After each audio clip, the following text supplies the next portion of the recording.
Hi, everyone. I'm Greg Rosenbaum, the head of South by Southwest EDU. I'm so excited to have you join us for today's South by Southwest EDU online session. Today's Masters of Practice session is one of the best conversations we've had the privilege of hosting in the 10 years of South by Southwest EDU, and I promise I'm not exaggerating.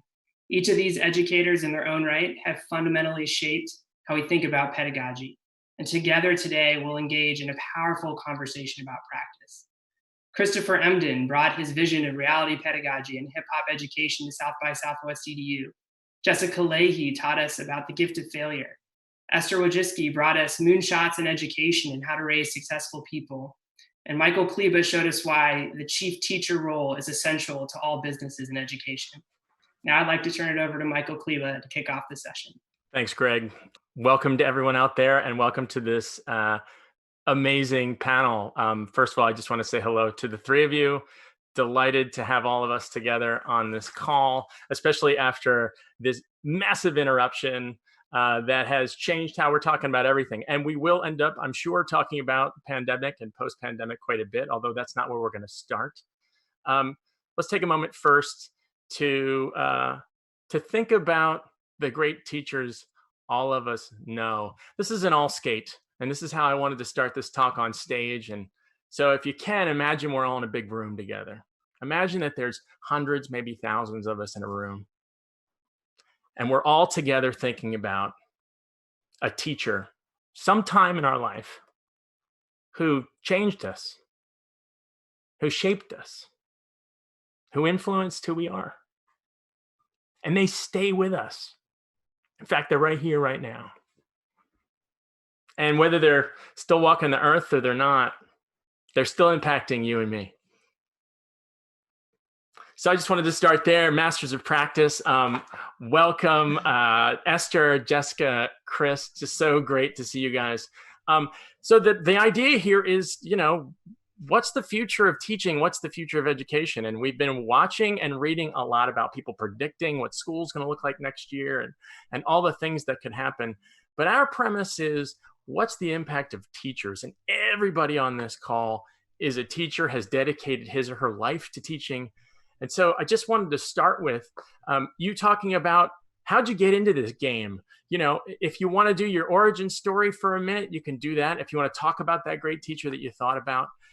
Or maybe just what moves you still, what your mission is still. But I thought we'd go around the room, and I'll start with Esther, and then we'll move to Jess, and then we'll move to Chris. Talk for a moment about, what are you doing in this game? Why did you become a teacher? Well, thank you so much, Michael, for that incredible and inspirational opening. I've been thinking about, why I became a teacher and why this profession just drew me in. And I remember that I was 15 years old. I was hired by a local Christian school to teach PE to the kids after school. And I remember they gave me a ball, they gave me a book of how to play different games, and then out came all the kids. And I thought, and there was no instruction, none. And I just thought to myself, wow, this sounds like a really fun job, and I'm getting paid to do this. And it turns out that I have a built-in sense of fun. And all the kids loved it. We created games, we did all kinds of crazy things. It was fantastic. And just having that wonderful connection with students, really, it drew me in. And I said, this is really what I want to do, is to see whether I can't really impact the lives of other people and make it better. And I did have one teacher that was very special to me. And I can just tell you that I got this, by the way. I don't remember basically what he said. I don't remember what he tried to teach me, but I remember how he made me feel. And that was what was the most important thing of all. And he believed in me. And I would remember being so shocked that somebody who was so distinguished and so inspirational thought I was great. That did it. So that's where it all started. Beautiful. Thank you. How he made you feel. How about that? Jess, what are you thinking about? I got to tell my origin story a couple of years ago when I got to come to South by Southwest. And that was sort of more of my origin story with being a full-time career teacher. But I've been thinking about it, and it really, I've gotten to do a lot of, I had one of those career paths that's super windy, and it took me a while. And I think that's great. That's why I think it's ridiculous that we tell kids they're supposed to know exactly what they want to do when they're little. And when I think back of all of those jobs, though, and actually Chris pointed this out earlier in our conversation today, teaching has been an element in everything I've done.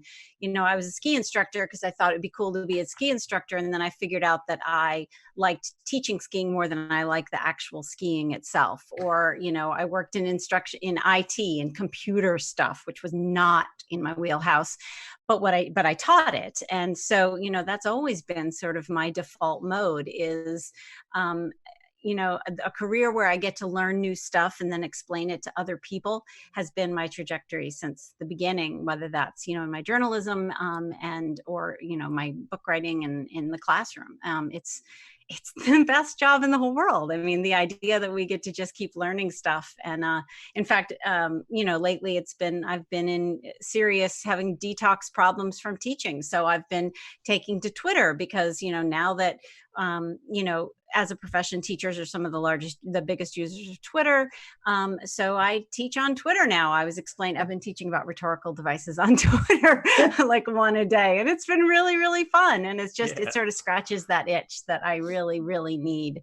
So it's sort of been the underlying theme through just about everything that I've ever done. But then taught in the classroom for 20 years on top of sort of all the little things here and there. And I'm really glad you ended with that. I was in the room when you did that, when you told that origin story, by the way, at South by. And it's really cool to hear you kind of bring it back around to that teaching was this through line that went through everything, but then you also were in the room. And that's going to be a theme of this conversation, I think, to some extent, that when we talk about education, it's not that people who aren't in the room can't talk about this or have a huge impact. The point is that there just aren't enough people who are in the room who get to talk outside of it. I know we're going to get into that. Chris, that's the stuff I can't wait to talk about. I'm so excited. Same. Chris, Doc, get in here. What are you thinking about? I'm just listening to everyone's stories. I'm still swimming in the beauty of how you opened this session with having us just remember that teacher. I literally, when you started talking, I went right to 7th grade, sitting in the second row of Miss Fleming's class, and just knowing that, like, she saw me, right? She didn't, she saw from, like, through the eyes into the soul, and she knew what I was thinking, and she would say things before I wanted to say them. And I was like, how does this person have this power to like delve into the depth of my being? And even then I was like, I want that power too, And so Miss Fleming in the 7th grade, and she was my English teacher, and she just had this spirit and this power. And then I grew up in a family with folks who, like Jessica described, have always been teachers, even if they didn't have the credential to teach, right? So, my mom is a master educator. Her stories, her metaphors, her similes, her analogies, the way she sings certain things, the way she'll stop a story right at that one point, and you're like, Mom, you can't stop now, tell me more. And she's like, I'll come back later. I grew up in a church. The preachers were always the best teachers. And so everybody in my family kind of had this gift of being able to relate to other human beings. And I didn't know that they had the teaching thing until I found my way into teaching as a scientist and realizing, like, I don't like labs, I like people. And then realizing that I've actually had a whole lifetime of experience with these master educators. And when I started naming what I was experiencing my whole life as teaching, and then seeing things through the lens of Miss Fleming, I started creating and constructing my own teacher identity. And then I got the bug. And for me, teaching is air. Like if I did not have the opportunity, or if I did not have the platform to be able to do that magical work, I don't know if I could breathe. I know. I agree, Chris.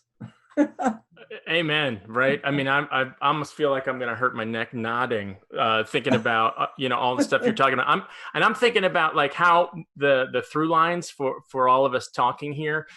My teacher, who really kind of knocked my socks out, I have a few of them, but Bud Stock, my 10th grade honors English teacher, which I now teach, which never stops freaking me out that like I'm doing what like my hero did. I just remember his ability to just change the texture of the room. Chris, you were talking about like, I want that power. And you think about what that power is, right? I think those of us who are attracted to this job, it's not power in the sense of like, it's power as in like, oh, I can change everything. Like I can move the walls, I can change the color of the sky, and I can turn you lazy, unmotivated kid into the person you really are, because that's not who you really are. You're actually so engaged in everything. You love so many things. Lazy isn't even a word. That's not even real. And that's a superpower that so many teachers have. And as we talk about teaching through this talk, I just want to say, we know, and let's just put this in there so we can kind of get past it. Not every teacher is great. We know it. I'm not trying to call anything out here. I'm just saying that a lot of times when we talk about this profession, I think we kind of pronate towards the saints and the superstars and the martyrs, or, the element that isn't doing good work or that ends up in the news for bad stuff. And we have a hard time navigating it. I guess I just want to say, as we push forward into this conversation, let's not focus on talking about bad shortstops or plumbers or surgeons when we talk about those professions, right? And let's not focus on talking about the teachers who aren't doing the best work either. Let's focus on what the best ones are doing, or at least the good ones are. So I guess let's pivot into the meat of the conversation, right? I mean, let's get right to it. And I see people are putting in questions here on Slido. Keep them coming. We will get to them. It's important for us to look at these. I guess I kind of want to give you guys, because there's three of you, to dig into it. What are we getting right, or what are we getting wrong about this profession? Feel free to talk. I mean, Chris, you talk a lot about being honest, and I don't know if you want to jump right out, but it's something that struck me in a lot of our prep for this talk, is you saying it's an act of love to tell the truth, and sometimes being critical. We got to go there, because if we don't go there, we're not doing the whole love. But, what are we getting wrong? What are we getting right with this profession, with teaching? Yeah, I'll start since you said me, and then I'll lob to my esteemed colleagues here. But I think that's that. If I would say one thing that we're doing wrong, or that we can work on, is that we have to be really honest about where we are and who we are and why we are, and that means identifying that sometimes sometimes we've not stepped up, and other times we do, and that part of human existence is that we're all those things at once, right? So even this idea of like a master educator, I'm a good teacher, but I'm not a master educator. And it's like understanding, like Maxine Green says, like we never arrive, we're always becoming. So I'm always arriving at better. And I can be honest enough with myself to say, oh my gosh, like the master educator on the South by Southwest EDU panel, going to like hundreds of folks. I had a Zoom class last week with some 8th graders, and it was bad. Right. And it's like we should be critical enough of ourselves as much as we celebrate ourselves. And that's what I always mean. Like, what we need to do better is to be critical of ourselves and those that we love, because if we're critical of ourselves, then we can also concurrently highlight when we're awesome. Because guess what? A month before that, I had this one lesson, and I wish that y'all were watching that channel, because I was on fire. And so the on fire and the awful one are all a piece of who I am. And the work is being reflected enough to understand what it is that I did great, what didn't work well. It's like creating a space for honest critique and deep reflection, so that my next time out, I can always be a better version of myself and understand that I never arrive at it, but I will still be becoming the better educator. Can I jump in on this? Because I don't know about you, Chris, but for me, I've noticed a pattern over my 20 years of teaching that some of my very, very best days follow some of my very worst days.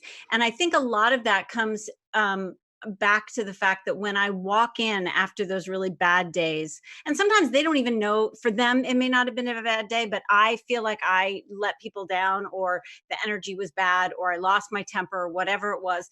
And I think because my starting place is always one of how can I do this better? And I come to that with, saying, yesterday just really didn't feel good for me. And I'm assuming since we share this space, it may not have felt good to you either. So how can we do better? And I think a lot of that honesty, and I'm so glad we have this space to be honest, because I think parents ask me all the time, how do I go about sort of changing things around? If I've been not doing something right, how do I change it up with my kids? And I always say that one of the best things you can do is go to them and say, I thought I was doing the best that I was capable of doing, but I've learned some stuff, and I think I can do better. And so we're not only doing the right thing in trying to be better and be humble and all that stuff, but we're modeling for them the very behavior that we want to see in them, which is, I thought I was doing the best I could.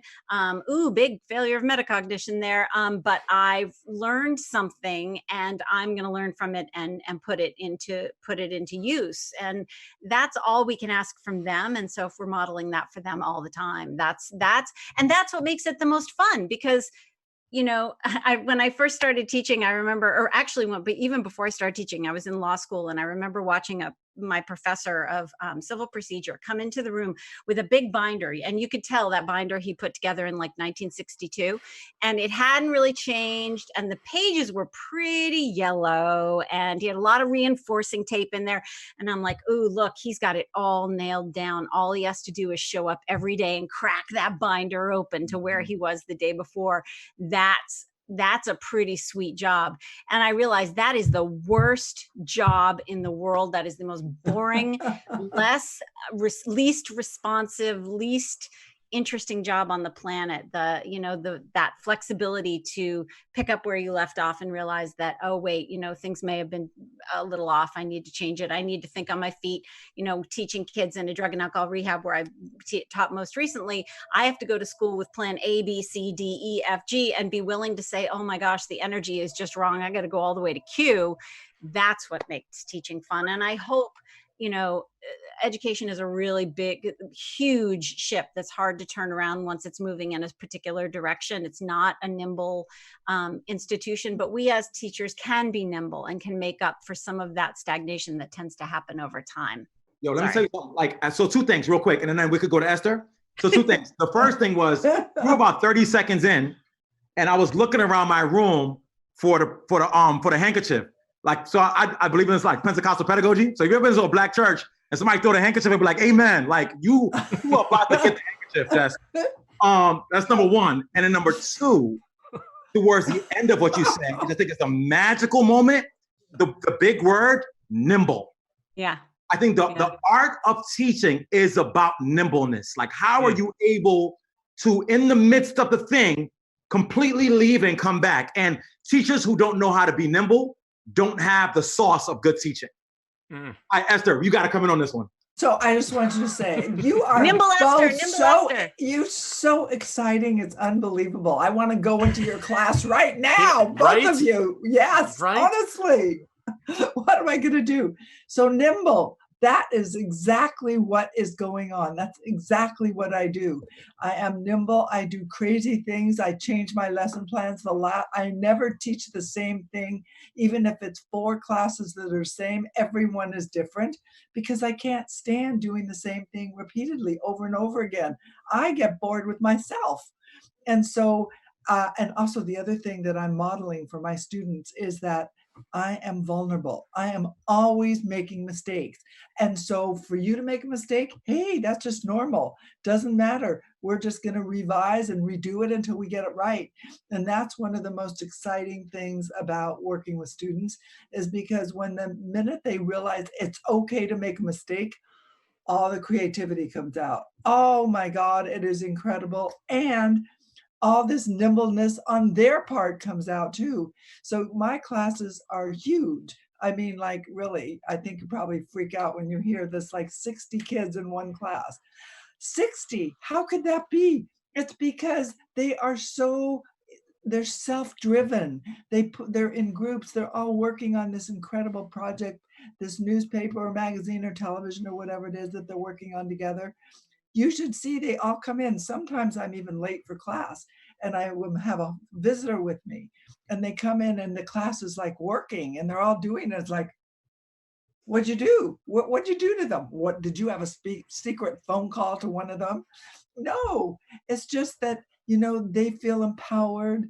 They're not afraid to make a mistake. The whole community has a sense of, I care about you, no matter who you are, no matter where you came from, no matter if you didn't know how to write or to do things early on, no problem, we'll help you. So I think that's one of the most exciting things, and that's what teachers can really do. Take the children from wherever they are, and you can be the best that you can want to be. So that's Beautiful. what I do in class. That's beautiful. And I love Esther coming in with like a full dunk of, I teach 60 kids in a room in high school. Like, that's what that is. That's what just happened. She leapt over all. I love it. And that's beautiful. And that's great. And I think you talk about that quite a bit in your book, Esther, about trick. And I'm thinking a little bit about what Jess has written about with failure. And I'm thinking about what Chris has written about meeting students where they are and living in their world, not trying to pull them into ours. And so I guess the question I want to ask, because this is great, and this is a beautiful conversation, but there are people out there who want to know, like, what should we do? How do we, and how do people like us exist as teachers, right? How do we even show up in a system that often, in the same way that it kind of traps students, it also traps teachers? And so the question I have is, this nimbleness. I love this word, Chris. We're going to use it for the rest of the talk, and we're going to fire it out into the world. I'm sure you've been using it before, and you are a wordsmith, so we'll take it.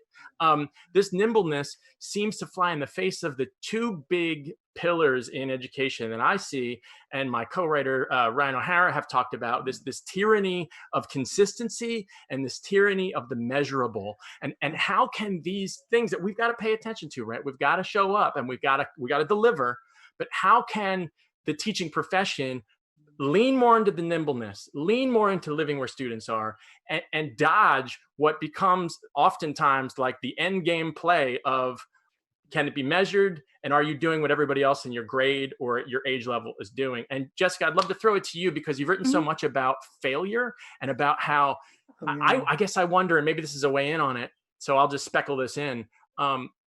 How much is like fear of failure driving our profession into this really thin layer, which, you kind of can't blame anybody to do?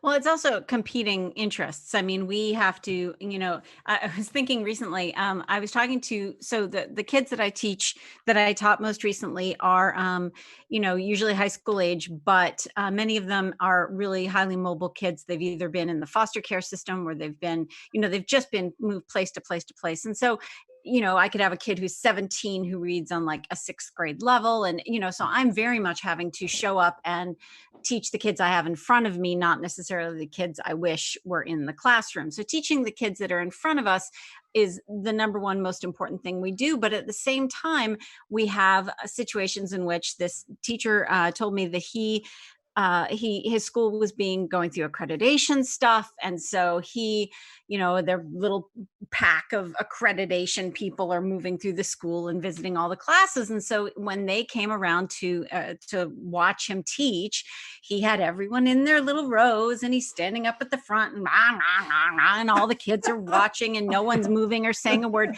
And they left, and the kids looked at him, and this was in a technical high school that was, highly like, get in there and do stuff with your hands.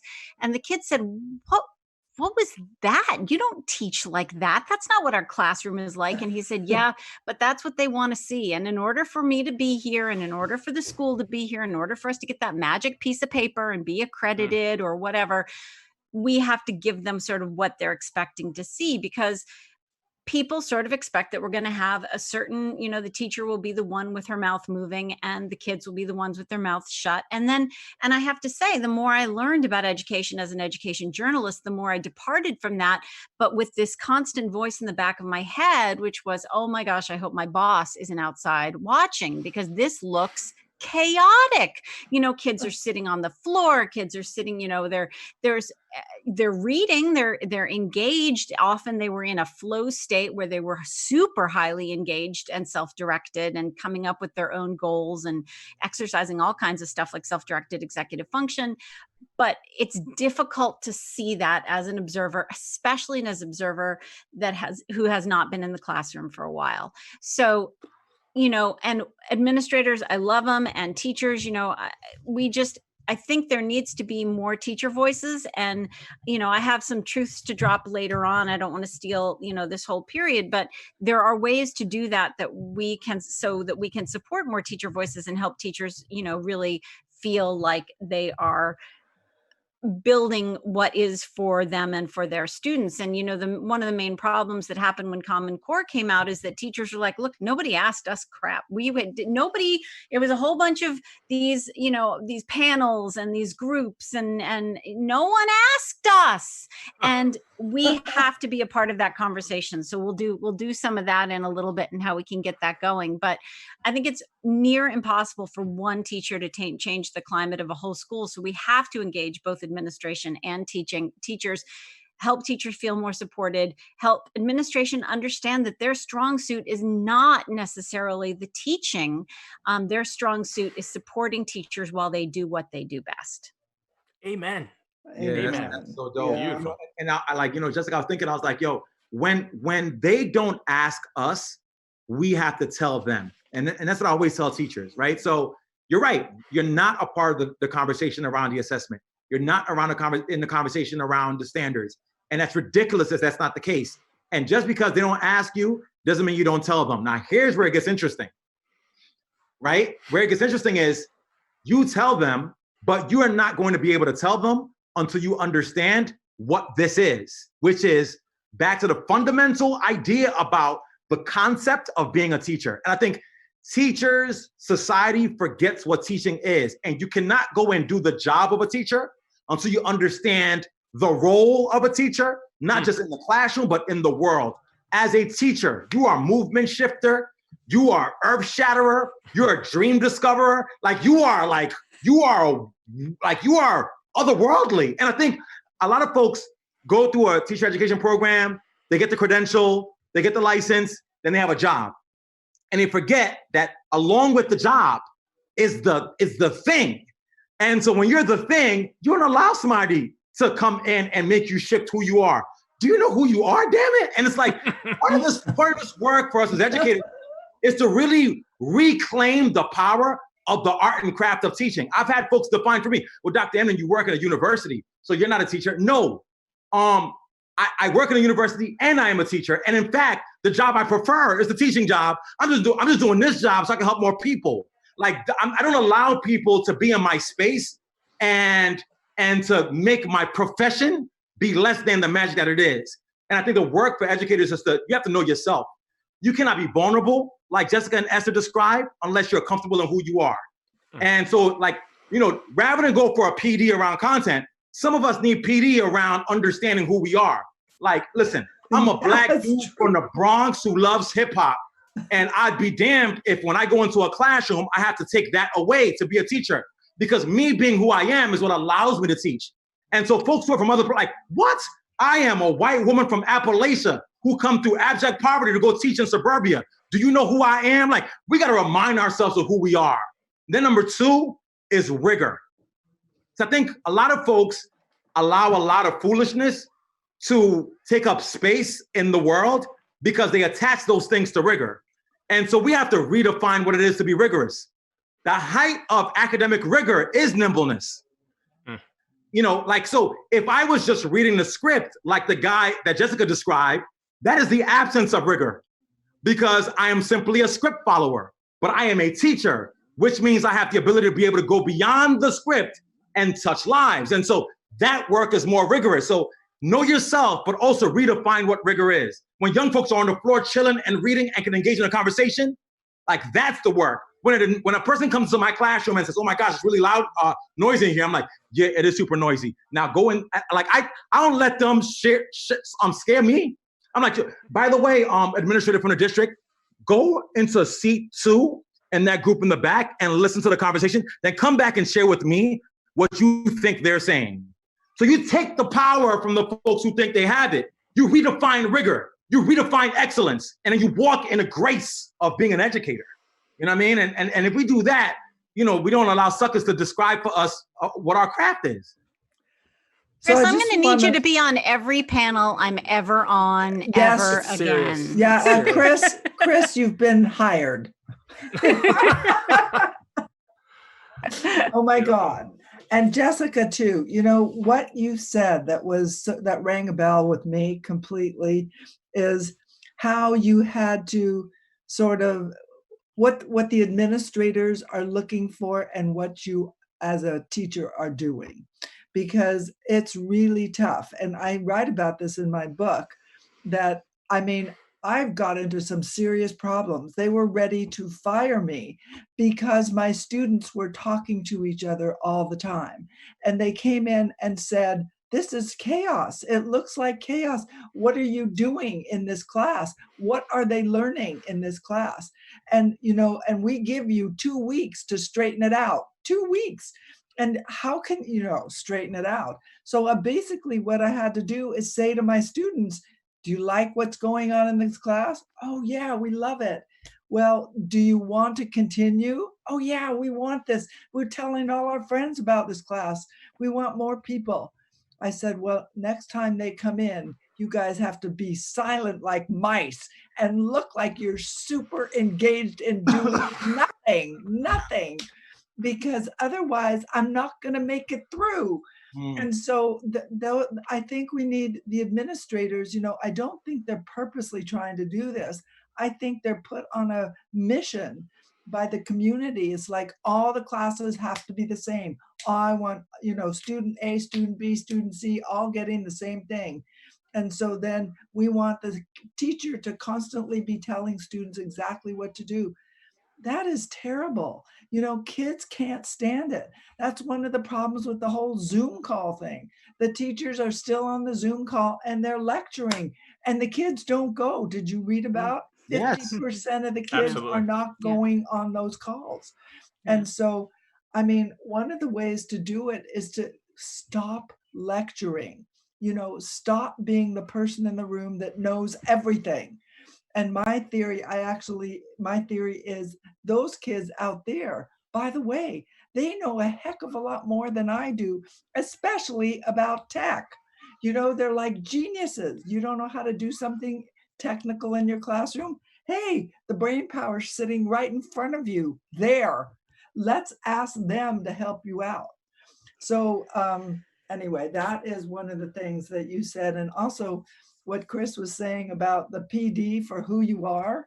Oh my God, yes, we all need to be who we are and not be afraid for the kids or for the administration to know who you really are. I mean, that is so important. And what do we get in PD? We get more stuff that doesn't do anybody any good. Oh my God, it gives you a headache.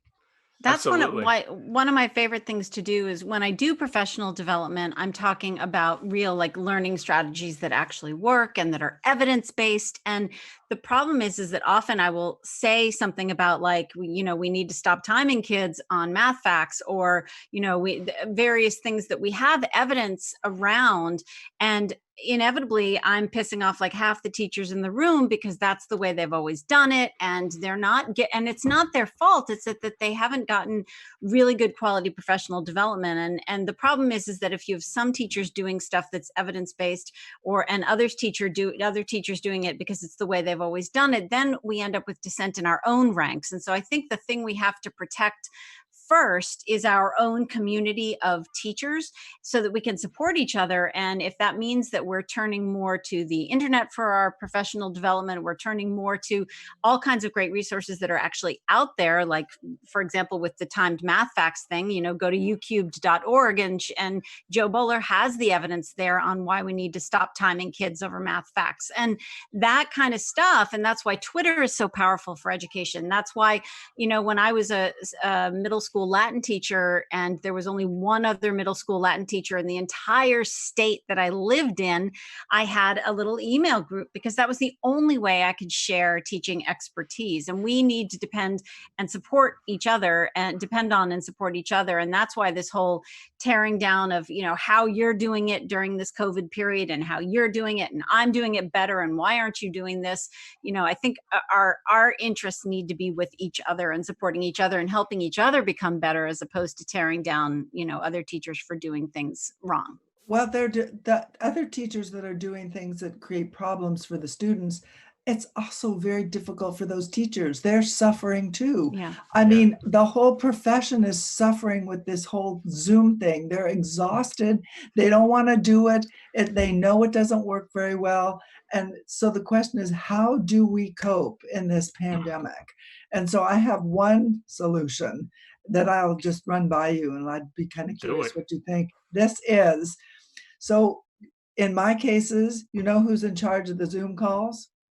The kids. They organize the Zoom calls. They call out on each other. It's like a social gathering of the whole group, organized by their friends. And I'll tell you, they all show up. And so it's because, you know, I realized years ago, of course, I was a little devastated when I realized this. The kids weren't coming to school to see me. They were coming to school to see their friends. And so, but that's the same thing. If you want them to be on that Zoom call, have them in charge of the call. They'll all show up, and then they can organize the projects. And there's so many resources out there. Let the kids use some of those resources. I mean, we use the resources. Why can't they use the resources? So anyway, that's just my little. People ask me all the time, what are the biggest changes you made in your classroom once you started becoming an education journalist and learning about all the studies and stuff? I said, one of the very first things I did was I took my my teaching manual for Latin, which, by the way, I was holding on to with a death grip, because I became a Latin teacher over the summer, not by training, but by default. They needed one. Hi, Jess has had a lot of Latin. And I started handing it out and said, okay, you're in charge of this class. You're in charge of that class. You can't just tell people how to make the right answers. You have to help kids understand, help your peers understand why they're getting the wrong answers. And at that point, then you get, not only with peer-to-peer teaching do you get more buy-in, then you're actually using that SEL stuff, like helping kids perspective take and do some empathy and I'll have to have empathy for their classmate that's constantly answering in the accusative when the answer is really in the nominative, and understanding why he's doing it. That stuff, that peer-to-peer teaching that Esther's talking about, really transformed my classroom and giving kids more autonomy. I mean, that's what I'm about all the time anyway. So yeah, that choice and that autonomy, that's brilliant. I think that's a brilliant way to handle the Zoom calls, Esther. And that's a great prescription as we kind of work our way into, because there are people, I mean, a lot of the questions that I'm looking at, and I feel like we've got a question here about what are the benefits of online teaching. And I'm just thinking, and some questions about, what are some techniques you guys would offer?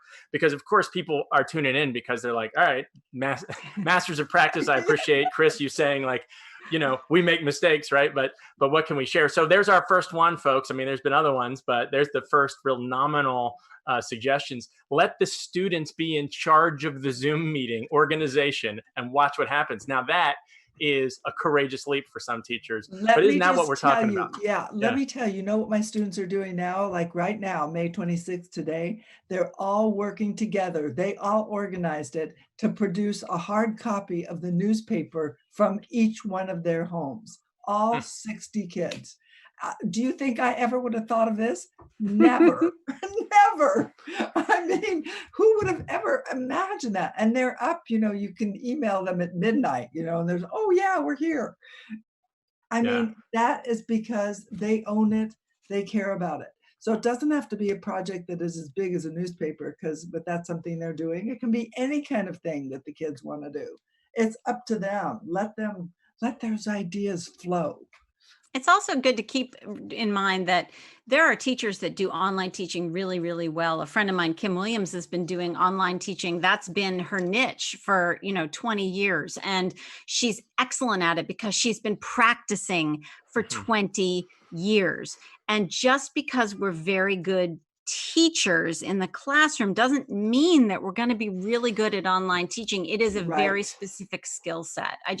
So we need to give ourselves a bit of a break. I think we do. And that's one of the things. So can you imagine if the kids are in charge of some of the class class periods, can you imagine? You can sit back and relax a little bit, right? Much better. And that's a great sell. That's a teacher selling right there. Right? Like what's the upside for you directly? And the other thing I'm hearing you talk about, Jess, to kind of tease out, is really rely on, first of all, that we have teachers and colleagues and go to Twitter and go to the resources we have, go online and look for the people who actually have a lot of experience on this. And I'm thinking a lot about also, and forget who brought it up, about how we're not on the panels. We're not there. Oh, it was you, Jess. When we were talking about, Common Core, we weren't there. Like we're not invited. And this happens school to school. This happens at the district level. I talk a lot about ed tech products and policies that are made on the, state and national level about education. And there aren't teachers in the room, or there's like one sitting like in the corner who's like, I'm just so glad I get to be here. It's instead of being these, these robust experts that Chris is describing when he's giving us the example of the administrators coming in and you're like, oh no, come on in. I got a seat for you in the back. Let me tell you what to do. And so I've thrown it to you, Chris.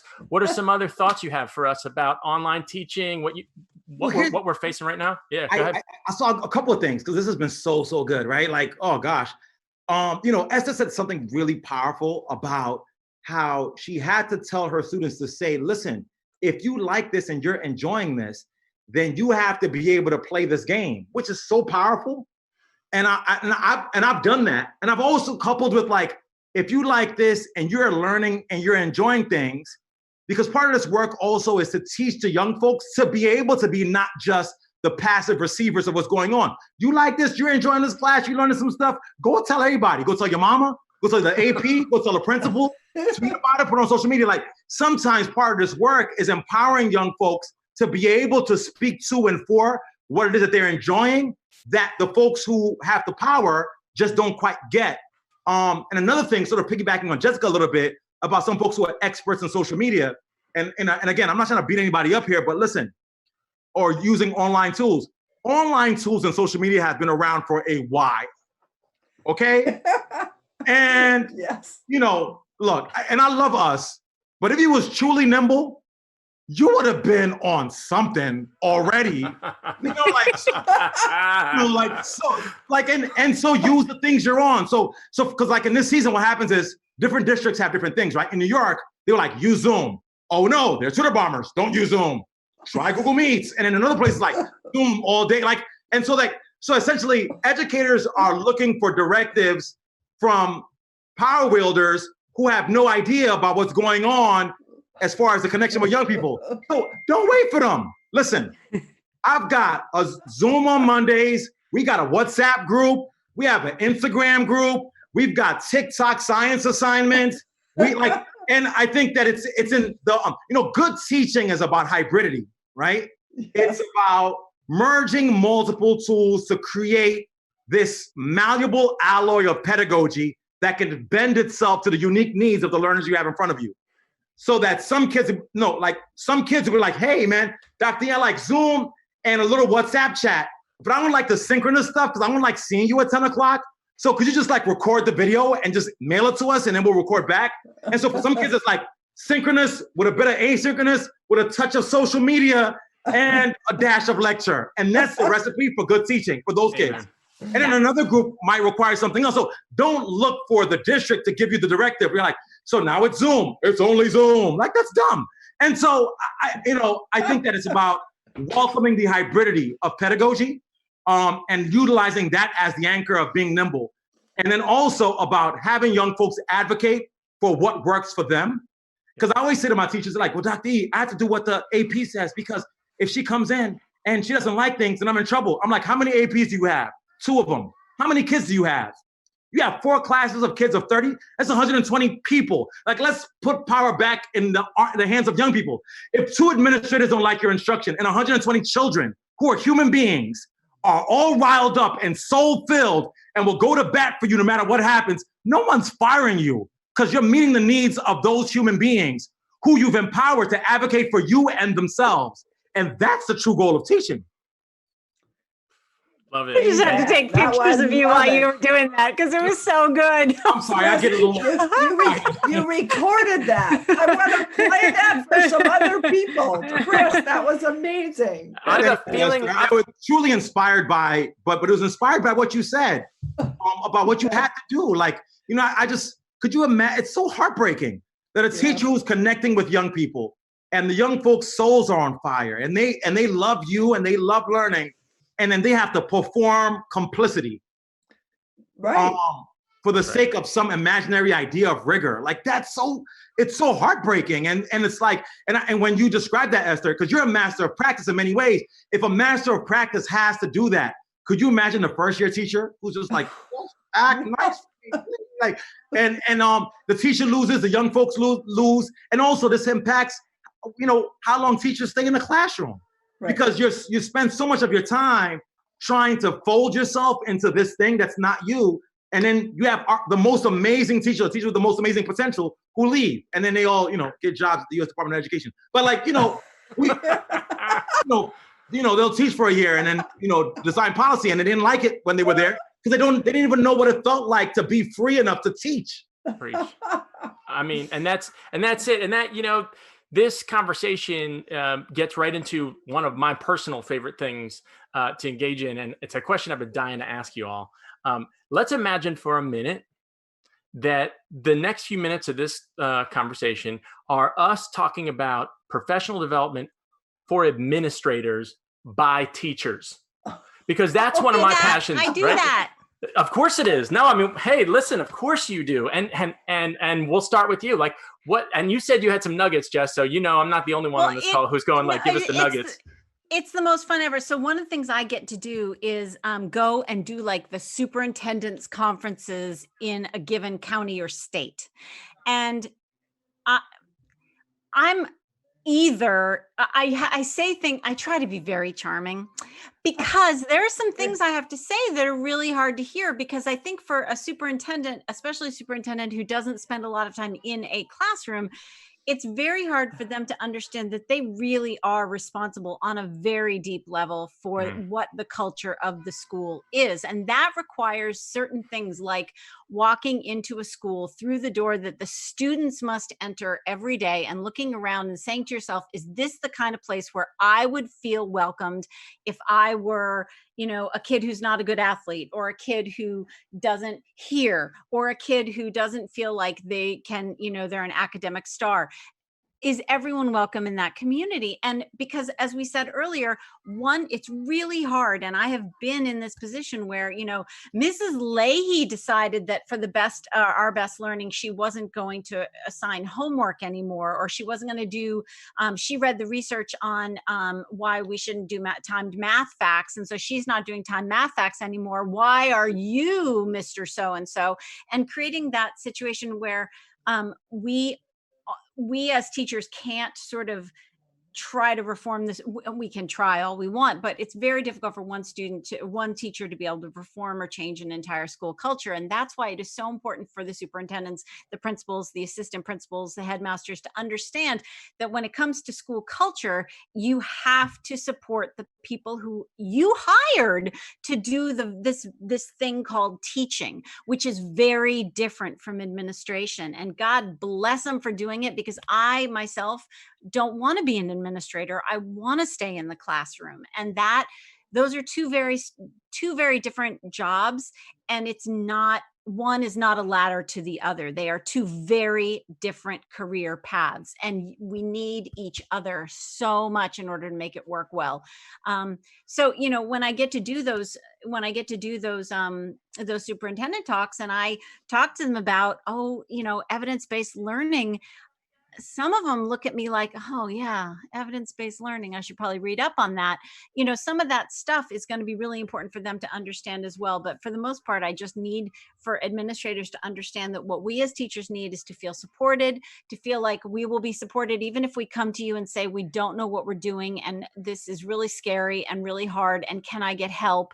And we also need to make sure that teachers understand that going to speak to an administrator is not signaling that we are lost, or that we are bad, or that we are not capable. The very opposite is true. That going to your administrator for support is so much a signal of, we are a team and we're in this together, and I really need your help in order to make this work. Come and see what I do. As Chris said, I love the little pineapple thing people put out outside their classrooms, and say, come in my classroom, because you can't just peek in through the glass and understand what I'm doing. You have to actually come in and sit your butt down in a chair and put yourself in the position of the student. And one of my favorite teachers, Phyllis Fagel, decided that she was going to try to do middle school with her students. And she got through that day and she said, holy moly, I can't sit for another moment and keep my mouth shut. I'm exhausted. So we need everyone all together, understanding the experience of the teacher, the experience of the administrator, and the experience of the student. And if that means that I understand the pressures that when I taught in a private school, I needed to understand that my headmaster was stuck between me and the board. It was a Scylla and Charybdis situation where she either has to appease them or appease me, and that's a difficult situation to be in. And if she hadn't shared that Scylla and Charybdis situation with me, I would never have understood where she was coming from either. And we couldn't problem solve together. So we really do all need each other. You're always going to get me on an Odyssey shout out, Jess Lahey. I mean, right through me. Thank you for that. Right. And the whole thing that you just went through. And one of the big things I just heard you pull out, and I want to underline it, is that we have and I'm translating a little bit, but I'm pretty sure this is what you were saying, that we have this kind of default belief that administrators are somehow like super teachers, and that as super teachers, they come in and they bestow knowledge sometimes, right? And even a very gracious, and I know so many cool administrators. In fact, in my book, the very first line is, "We love administrators, we really do," but kind of this whole thing. This notion that administrators have a different job than teachers do. And that's great. And thank goodness. And students have a different job. I mean, sometimes we look at teachers being super students, and there's some truth to this, but there's also some real difference, and about respecting. And I see you nodding your head, Dr. Emdin, because I know that's your jam. And I want to get to you, but I want to throw it to Esther, because Esther, we were talking about one of our early conversations on the phone when we were all prepping for this. You were talking about how you want to start talking to superintendents, maybe principals. And I'm thinking, like, using, just some of the stuff that you've been through and this broad experience you have. What are a couple lessons you as a master of practice teacher would give to principals and superintendents, even imagining that they're pushing play on this video in some PD for only administrators right now? What do you got? So actually, that's a great question, because I just want you to remember, all of you, that you've been invited. I've set up something where we're going to be talking to all of the major organization for all superintendents in this country. And the goal is to have them hear you, all of you, Chris, Jessica, Mike, everybody, about what we really need them to do and how they really need to see. I mean, we're all in this together. This is a team effort. We're working together. And, you should not be afraid to go and talk to your, AP or to your principal or whatever. Actually, I'm not afraid. Of course, that's probably because I've been around for such a long time. They're probably afraid of me. But anyway, I spend a lot of time, because they really want the best for the teachers. That in their heart, they're like, can I be a teacher supporter? What can I do to help all those teachers? But somehow they project this another image, which is like, I am going to tell you what to do. So if they make an appointment to come to your class, I'm not kidding, they usually do it like 2 or 3 weeks in advance. That 2 or 3 week period before they come, you're like biting your nails and figuring out what you're going to do and what your classroom's going to look like on that day and all that stuff. It shouldn't be like that at all. We're all a team. We're all working together. And, if the kids seem to be learning and everybody's happy, and they come into my class and it's chaos in the class, I mean, let's look at what the kids are doing. Let's look at what they're producing. Let's look at the fact that they never want to go home. That might tell you something, So those are all kinds of things. And I would like to talk to this group of people that wants to be superintendent of all, I mean, every school district in this country. This organization is the major superintendent's organization, because we can help them understand how they can be more effective. If we model it, we are going to help you be more effective with your teachers and your administration. And we're not here to tell you what you're doing right and wrong. We're here to work together with you. And that's beautiful. What I think we need to do. Beautiful, beautiful. And I also hear you talking, there's sometimes a feedback request from administration, but I hear you talking about something specifically different from that. And that is, look at your teachers as experts and look at your teachers as masters of practice and see what you can learn from that. Jess, I'm so moved by some of the stuff. I know you've got a bunch of stuff online, and people, you should check out what Jess is doing online. She's got classes for people. I mean, it's actually, and you were talking about rhetorical strategy. So I want to check that one out and see if I can maybe play with that with my students, because we're doing that in my class right now. Chris, I want to throw it to you, man. If you could sit down all the principals, all the superintendents, and give them a couple things. I've done a couple of these before. And what I've initially just telling them about the art and the beauty of teaching and honoring the space that teachers need to be able to do well, and that they need creativity, but creativity cannot happen unless you sort of unleash the boundaries, so allow folks to be creative. But over the last couple of years, I've kind of like dwindled it down to 3 things. I think the first is radical honesty.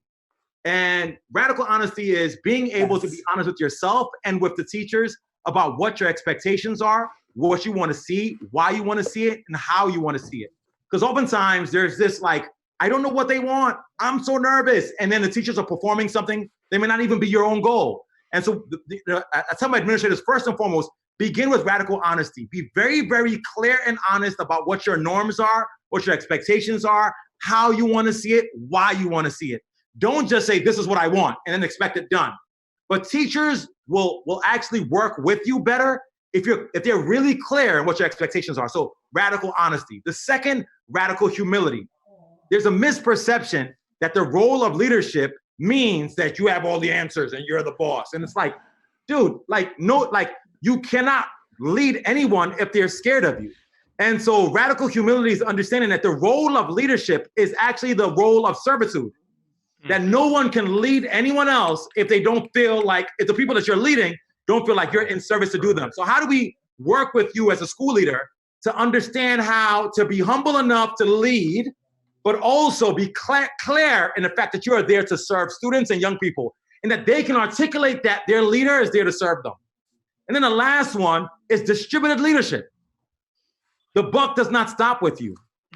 Everyone can lead, right? And distributed leadership is about identifying the skill sets and strengths of the folks who work with you and ensuring that folks are working and operating within what their calling is. And I'll give you an example. You can have a teacher who has a love for young people, but just ain't got that sauce. And we've all been there. And it's not to say that they can't work to get a little bit of sauce, but they're just sauce deficient, damn it. All right. Like, if they were like, if they just, and they try and they're okay, but they don't have sauce. But then you realize that teacher is so darned organized. As a leader, your job is to be able to identify what their strengths are and maybe lower their teaching load and put them in a role where they're able to engage with other people. So a good leader looks at the strengths of their team and allows folks to operate in their fullness. And, if I was going to do a PD on school leaders right now, you know what I would use? Have you guys seen that Michael Jordan documentary? I'm watching some of it right now. Bro, if that is not a school leadership TV session, oh my God. Michael Jordan was phenomenal. Lost every single finals despite his own individual skill set. He did not get to the point of being able to lead until, one, he exercised radical humility and realized, doesn't matter how great you are, your team has to be as great. And how to work with folks on your team to operate within their greatness. And then also understand the larger sort of like a almost spiritual dimension of leadership. You know what I mean? Like, you got to be Moses, bro. And he had some issues with them damn Israelites because he thought he had all the answers. Because I don't want to get too deep into Pentecostal pedagogy. But there are these dimensions that are essential to good leadership. I just want to follow up on what Chris said.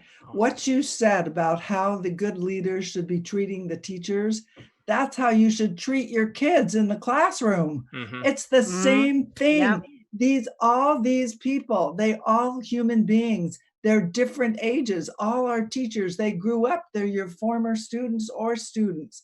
And so are the administrators. So they all you need to help them reach their potential, whatever their potential is. Just like Chris was talking about, somebody's missing the sauce. Well, put them in a position where their sauce is going to develop, or help them be better at what they're doing. Yes. Because we all need to work together as a team. And I have this acronym in my book, TRICK: trust, respect, independence, collaboration, and kindness. Ooh, that's a word. Trust the teachers, respect their ideas, give them independence, collaborate, and stop telling us all what to do, and treat us with kindness. That's what belongs in the classroom. It belongs in all the leadership in our country. It belongs in our administrators. Yes. I can tell you right now, the best teaching experiences I've ever had was where I felt like I was part of a team, and that what we understood what was at the very core, most essential about what we were doing. And that's not a list of 300 things. That's a list of maybe 10 things, and that we felt trusted by the administration who had hired us to do the jobs that we are good at doing. That right there was that was magic. Yes, magic. My best classrooms ever, and I've done it different ways, different times, was when I had the best sort of organized and engaged kids. I had 2 classroom rules: respect yourself and respect each other. Yes, and they were like, "But Dr. Emdin, you don't have where are all your school rules?" I'm like, those 2 rules are everything. That takes care of the whole thing. Yeah. That's everything. And even when they were off, if a kid came in and tapped another kid, I wouldn't be like, "I have a rule, don't smack other kids." I'm like, "Yo, respect yourself, respect each other." Do you think that tapping someone like that is respecting? So those 2 rules can merge into creating our norms. They could be everything. I gave them a bunch of things that they have to do. They get sort of disempowered by the structure. But if I said 2 things and we taught each other what it meant to respect, right, ourselves and each other, then we started creating our own norms and navigate it appropriately. That works with teachers, with young folks, definitely works with administrators, with teachers. About it. And trust, it's funny, trust rolls downhill, doesn't it? It's very hard to do trust from the bottom up. People trusting from below, they don't have the power, right? This is the pedagogy of the oppressed, right? You've got to actually take your power position and do everything you can with people below you.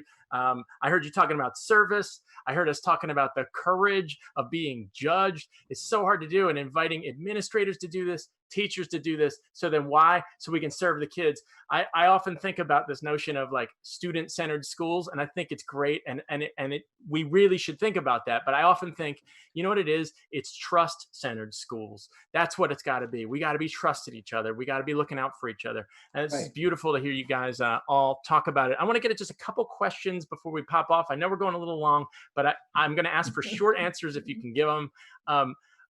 Just because I think it'd be fun to give a little love to the people who've been hanging on with us, and so many great questions here, but I'm going to just start at the top here. And there's a question here about surviving teaching in the time of coronavirus. I appreciate, if anybody wants to tease into this, I think this is a hard question to answer, if only because it's got a sell-by date on it. Because we don't know what's going to happen. I kind of feel like any attempt to answer what's it going to be like is not going to wear too well in 6 months or a year, unless you got it right. But I want to put that out there. What practices do you think will survive teaching in the time of coronavirus? And if you can keep it kind of short, I think we touched a little on it, but if you're feeling anything, jump in. I defer to Esther. I mean, I think she had the right idea. The handing more, I'm all about autonomy, helping kids feel competent, and helping them understand that we are connected to them, and that we see them and hear them, and not just some, version of them that we wish we had. And that handing that autonomy, helping those kids feel competent, whether it's in a Zoom meeting or peer-to-peer teaching in the classroom. I think Esther nailed it right on the head. I think that if we can take something forward with us, it's that, if you're going to drone on in a Zoom meeting and be the sage on the stage, then the kids are going to post, stills of themselves pretending to pay attention. And those faces we're going to see in the classroom when we all come back is going to be the real in life person, a version of the snapshot of a kid going, oh, look at me, I am really paying attention. It's not going to change when we go. It doesn't magically change when we get back in front of them. That we can take back all those elements that we miss, which is that interpersonal communication. But Esther nailed it right on the head. It's giving autonomy back to the kids. Yeah. So I choice. Yeah, Beautiful. I don't want to get too heavy on this, but I think that those C's of reality pedagogy, I write about it for white folks. There are a couple of articles where I write about it, but I really think that reality pedagogy is an approach to instruction that works in this moment. If really quickly, like one, cogenerative dialogues. Now more than ever, you have to check in with kids about how they're feeling. You cannot have a Zoom session or a Google Meet session if there's not space allotted to ask the kids, how are you feeling based on how I taught? What are your thoughts about it? And what can I do the next time we meet? And that now more than ever, we need an immediate feedback cycle loop where we give young folks the power and the agency to dictate for us what we want to do. It's what Esther said, like, put the power in the hands of the young folks, but also put the power in the hands of the young folks to tell us how we can be better for them. More often than not, now than ever before. Co-teaching, letting young folks lead the instruction. It's like Esther and I might as well wrote reality pedagogy together. Yes. Have them lead the instruction. Pass over the tools and the materials that you're using to create the lesson and hand it over to them.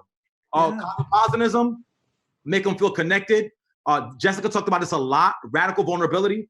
Model for them what it's like to be vulnerable. Guys, before we start our lesson, I want you to know that today I'm feeling a little bit sad. I'm not going to allow my sadness to guide our entire lesson together, but I'm feeling sad. And I'm really working through it. So if anybody else is feeling sad as well, feel free to share it and let's model together how we can figure it out. Like this sort of emotional check-ins to build community and camaraderie is also really important. Context, content, and then fun. Like, just because we're in a pandemic doesn't mean we got to be depressed. And I know this is about, I've lost folks. It's a tough time, but you cannot allow your emotional state to be dictated by the societal norms. If you allow folks, and this is more philosophy of life and how I exist in the world, but if you allow circumstances to define you rather than reveal you, it's a version of a James Allen quote that I swear by. Like circumstances reveal who you really want to be. And it's not to say that you're not hurt and challenged, but you define for you who you are. And it doesn't say that your emotions don't exist. It is to say that in the midst of the emotion, you can emerge as a greater self. And I have to say this because as a social justice educator, as a man of color in particular, I saw a news story today about a Black man who lost his life in Minneapolis and in New York City. That's my home. A person who, cops are called on him and all this. Like I've got pandemic stuff going on. I got being Black in America going on. I've got all these things that are occupying the psychic space that I have. But I also have an opportunity to talk to a bunch of educators. I get to hang out with freaking Esther and Jessica, and Mike, you too as well. I love you too. But and so in the midst of all those emotions, I can decide what I allow to lead me. Chris. I'm gonna choose to let my joy about Jessica's brilliance and Esther's wisdom and Mike's just general coolness to be what I lean into in this moment. It doesn't erase these other emotions, but I choose joy, right? I choose life. I choose to teach, which means I choose eternal optimism. And I want us all to realize that we have a decision to choose who we want to be. I agree. And I choose you to be on my next panel. Yeah. I would have chose you too. It's beautiful. So many wonderful things. I want to say right now that we will be pulling some of these nuggets at South by Southwest EDU and putting some stuff out because what you're hearing today, all the people everywhere around the world, is just not only a rich and warm conversation about between people who respect each other and respect each other's professions, but people who are actually really excited to inspire you and to support you in whatever way maybe this conversation does or any of the suggestions we give you. You change the world. Teachers out there, administrators, parents, and I can't imagine any of them are on, but students. You all change the world, and that's real. That's deep. It's just It's beautiful to hear everybody talking about it. I see a question here about, is there a future of education that transcends subjects? So I think this is really probably a secondary question, but I think we can all cover that space. For example, instead of a chemistry teacher, I'm a collaboration teacher. I'm a communication teacher. I'm an innovation teacher. What do you guys think about that? I've keep taken it short, y'all. Space, so I'm going to be quiet on this one, and my sister's lead on this one. Yeah. I think that we are all trying to do that right now. That's part of our subject. I mean, everybody's a collaboration teacher. If you're doing a good job, you're a communication teacher. I mean, isn't that what we're teaching? Isn't that what life's all about? Collaboration. And if we don't collaborate, I mean, like, what are we doing here? And education is all about relationships, and relationships, student to student, and it's student to teacher. There are so many things that are so important about relationships. And critical thinking, that's what we're doing too. So you can't say that, I'm a critical thinking teacher. We're teaching critical thinking in all the different subjects that we're offering, no matter what. I mean, I can see it with what Chris is doing and what Jessica's doing. And then creativity. That's the hardest one of all, because when you're creative, you have to let yourself be vulnerable. And vulnerability is really hard for most people. But the more that you're willing to do that, the more vulnerable you'll be. And so if we can accept vulnerability and accept the fact that people make mistakes, and that mastery is the most effective way to learn, and not just getting a grade and then moving on when you don't really understand it. I think that's where I think we're headed, hopefully, for the future. This is also a great opportunity to stress relevance, that the more the lessons we're teaching right now by their nature need to be relevant outside of the four walls of our classroom. So if you have a younger kid right now, rather than teaching them that 1/3 plus 1/3 plus 1/3 equals 1, say, we're making pancakes this morning, and guess what? I can't find the cup measure. How else can we make that cup of flour? That's relevance. That's how we help kids understand that this is not just about some abstract idea. This is how we use these things to make our world a better place and make some really good pancakes. Great. Yes. Perfect. Beautiful, beautiful. Well, we got a bunch more questions, but I think we should wind up with this. What are you reading? Everyone was asking, like, they're seeing books on the bookshelves. What are you reading, or what have you read in the last 6 months that you were like, dang, this is pretty good. I'm excited about this thing. What do you got? Chris's book. Yeah. Yeah. I just ordered yours. I just ordered yours, Jack. I just ordered your book. And Mike, I have yours already. And Esther's book, of course. But for reals, I actually have my list of books, a stack of books that I keep around me all the time, because right now, these are actually the books I'm relying on the most right now, because they're about how to make this stuff work when everything else is kind of going wacky. The little Lisa D'Amour, the Happy Campers one is by Audrey Monk, who runs a camp and helps parents understand what happens at camp can happen at home too. And, honestly, Unselfie by Michelle Borba, because we've got to be thinking about how kids are doing emotionally on a social emotional level right now. So, Make It Stick is a perennial favorite. And so be thinking about every aspect of the kid, not just what's going, what they're going to need to spit back at you when they take that AP test that times out at the end and then the answers don't register. Here. What do you got, Esther? What are you reading? This one. Can you see it? On Grand Strategy. Huh. Yeah. I don't know if you've seen it. It's the winner of the Pulitzer Prize. Cool. So that's a pretty good award. Yeah. So I thought I would try it. Yeah, it's pretty amazing. And that's what I'm reading right now. But I did read Jessica's book, and I sent her a note because I thought it was so great. And Chris, I will get your book, and I'm going to read it too.